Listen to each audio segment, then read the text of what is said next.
నమస్కారం.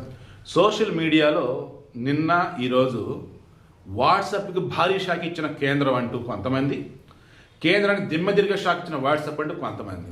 అసలు ఎవరికి షాక్ ఇచ్చారు మాస్టారు అనేది చెప్పడమే ఈ వీడియోకి మెయిన్ ఇంటెన్షన్. ఈ యూజర్ నేమ్తో వాళ్ళ యొక్క ఐడి డిస్ప్లే అయ్యే విధంగా సెర్చ్ చేసి డైరెక్ట్గా పంపే విధంగా మెసేజ్ అన్నట్టుగా ఆప్షన్ పెట్టాడు వాట్సాప్. ప్రజెంట్ ట్రయల్ వర్షన్ నడుస్తుంది. మీ యూజర్ నేమ్తో మీరు రిజర్వ్ చేసుకోవచ్చు నేమ్. సో నేను మొన్న పెట్టా జర్నలిస్ట్ శివప్రసాద్ ఎస్పీ అని, అది నా పేరు రిజర్వ్ చేసేసి పెట్టుకున్నాను నా నెంబర్తో. ఇప్పుడు కేంద్రం ఏమందంటే నెంబర్ లేకుండా ఓన్లీ ఐడితోనే వాట్సాప్ యూజ్ చేయటం అంటే అది కరెక్టా?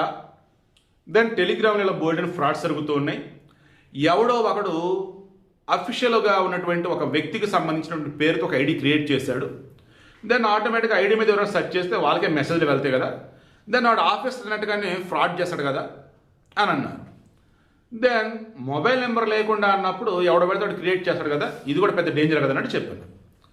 దానికి వాట్సాప్ ఏమందంటే, సార్ ప్రజెంట్ మేము ట్రయల్ వర్షన్లో ఉన్నాం, దీన్ని ఇంకా పూర్తిగా మేము ఇంప్లిమెంట్ చేయలేదు, ఓన్లీ నేమ్ రిజర్వ్ చేసుకోమని చెప్పామంతే, మేము పూర్తిగా చేయడానికి చాలా టైం పట్టిద్ది, ఇక మీరు అన్నట్టుగా ఫోన్ నెంబర్ లేకుండా ఐడి క్రియేట్ చేయలేరు, ఖచ్చితంగా ఒక యూజర్ నేమ్ క్రియేట్ చేయాలి అంటే వాళ్ళకి ఫోన్ నెంబర్ ఉండాల్సిందే, ఫోన్ నెంబర్ పనిచేయాల్సిందే అన్నారు. తర్వాత ఎవరు బయటకు వాళ్ళు మెసేజ్ పంపకుండా బ్లాక్ ఆప్షన్ ఉంది, అండ్ దాన్ని ఏమంటారు సైలెంట్ ఆప్షన్ కూడా ఉంది.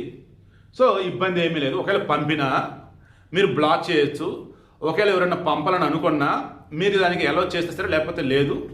అండ్ మీకు ఎవరైనా పంపాలి అన్నా ఒక 4 డిజిట్ కోడ్ అనేది ఉంటుంది పాస్కీ లాగా, అది చెప్తేనే వాళ్ళు మీకు పంపగలుగుతారు. సో సెక్యూరిటీ ఉంది, అండ్ ఖచ్చితంగా ఫోన్ నెంబర్ ఉండాలి.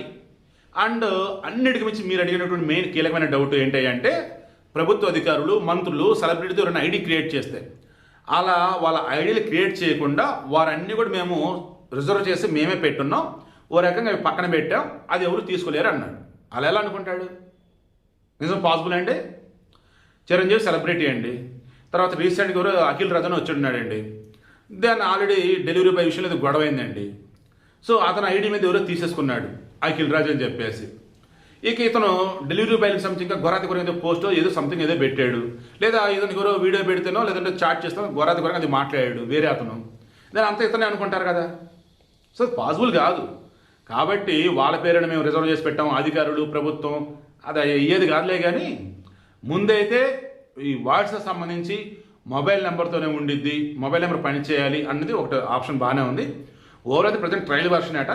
కేంద్ర ప్రభుత్వానికి క్లియర్గా చెప్తుంది ఏంటంటే, వీళ్ళు మేము ఏ మిస్టేక్ చెయ్యం, సెక్యూరిటీ కానీ ప్రైవసీకి కానీ ఎక్కడ ఇచ్చిన ఇబ్బంది రానియం, మేము మాటిస్తున్నాం, అంతా ఓకే అనుకున్నాక మీరు ఓకే అంటేనే ఇక్కడ ఇంప్లిమెంట్ చేస్తాం ఇండియాలో అని చెప్తున్నారు. ప్రజెంట్ అయితే వాట్సాప్లో యూజర్ నేమ్తో మీ నేమ్ అయితే చక్కగా రిజర్వ్ చేసి పెట్టుకోండి.